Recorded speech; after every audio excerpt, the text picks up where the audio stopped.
अल्पसंख्यकों के बाद चारों तरफ तो अत्याचार ही अत्याचार हो रहा, कहीं कानून कायदा का कोई चीज नहीं है, बदले की भावना में सब कार्रवाई हो रहा है। नमस्कार दोस्तों, आप देख रहे हैं ग्लोबल स्टोरीज।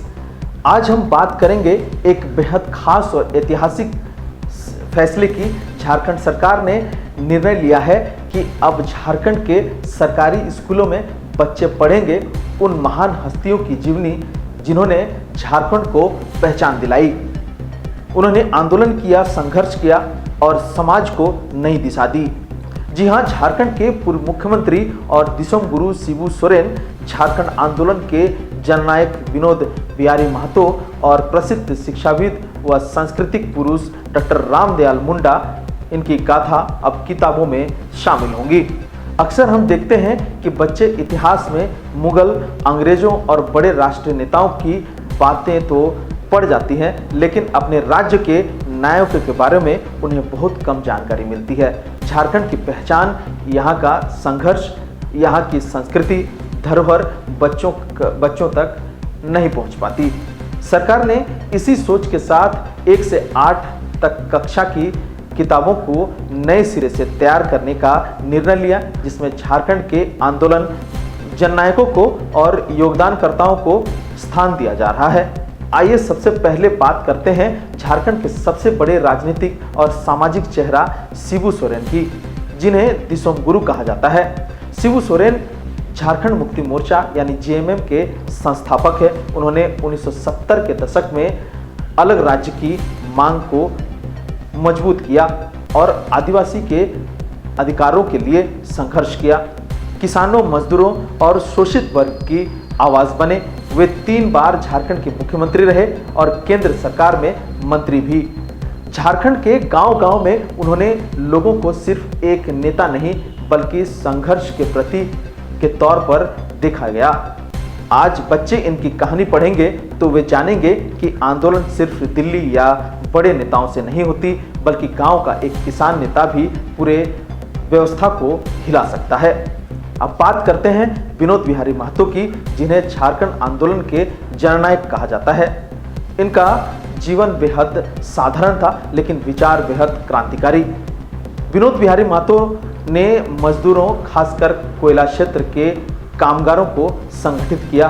उन्होंने झारखंड मुक्ति मोर्चा की नींव शिबू सोरेन के साथ मिलकर मजबूती की। आज उनके नाम पर विनोद बिहारी महतो कोयलांचल विश्वविद्यालय धनबाद में स्थापित है। उनकी जीवनी पढ़कर बच्चे सीखेंगे कि शिक्षा, संगठन और संघर्ष मिलकर कैसे समाज में परिवर्तन ला सकते हैं। अब आते हैं तीसरे बड़े नाम डॉक्टर रामदयाल मुंडा का। वे एक महान शिक्षाविद, साहित्यकार और संगीतकार थे। झारखंड की जनजातीय संस्कृति को दुनिया भर में पहचान दिलाने वाले ये व्यक्तित्व, वे रांची विश्वविद्यालय में उपकुलपति रहे और संयुक्त राष्ट्र का झारखंड संस्कृति की आवाज पहुंचाई। रांची का जनजातीय शोध संस्थान इनके नाम पर है। बच्चे आप डॉक्टर मुंडा की जीवनी पढ़ेंगे तो समझेंगे कि झारखंड केवल संघर्ष और खनिजों का राज्य नहीं, बल्कि यह एक सांस्कृतिक, कला और ज्ञान का भी केंद्र है। सूत्र के मुताबिक निर्मल महतो का नाम भी चर्चा में है। निर्मल महतो झारखंड छात्र आंदोलन के बड़े नेता रहे। युवाओं को संगठित कर उन्होंने झारखंड आंदोलन को नई ऊर्जा दी। इसी तरह एनी होरो का नाम भी विचाराधीन है। उन्होंने राजनीतिक स्तर पर झारखंड की आवाज बुलंद की थी। इन जीवनियों को किताबों में शामिल करने से बच्चों को 3 बड़े सीख मिलेंगे। पहला, संघर्ष की प्रेरणा शिबू सोरेन और विनोद बिहारी महतो से। दूसरा, सांस्कृतिक और शिक्षा का महत्व रामदयाल मुंडा से। और युवाओं की ताकत निर्मल महतो से। आज जब बच्चे मोबाइल और इंटरनेट की दुनिया में उलझे रहते हैं तो स्थानीय नायकों की गाथा उन्हें जड़ों से जोड़ देगी और आत्मसम्मान जगाएंगी। आपको बता दें कि यह पहली बार नहीं कि झारखंडी नायकों का नाम किताबों में दर्ज हो रहा है। इससे पहले बिरसा मुंडा और सिद्धू कान्हू जैसे शहीदों को पाठ्यक्रम में शामिल किया गया है, लेकिन फर्क यह है कि पहली बार झारखंड आंदोलन की समकालीन हस्तियां यानी शिबू सोरेन, विनोद बिहारी महतो और रामदयाल मुंडा को शामिल किया जा रहा है। इससे बच्चों को सिर्फ इतिहास नहीं बल्कि हाल के संघर्षों की भी जानकारी मिलेगी। दोस्तों, यह फैसला न सिर्फ शिक्षा की दिशा बदलेगी, झारखंडी अस्मिता की को भी मजबूत करेगा। जब बच्चे अपने राज्य के नायकों को पढ़ेंगे तो उनमें आत्मगौरव बढ़ेगा और आने वाले पीढ़ी समझ पाएंगे कि उनके राज्य की नींव किस लोगों ने रखी थी।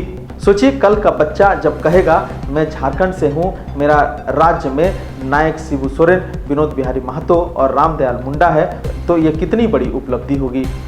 दोस्तों, क्या आप सोचते हैं क्या राज्य की किताबों में ऐसे नायकों को और ज़्यादा जगह मिलनी चाहिए? क्या यह आने वाले पीढ़ियों को सही दिशा देगी? कमेंट पर अपना राय जरूर लिखें और अगर वीडियो अच्छी लगे तो ग्लोबल स्टोरीज़ को लाइक करें, शेयर करें और सब्सक्राइब करना ना भूलें।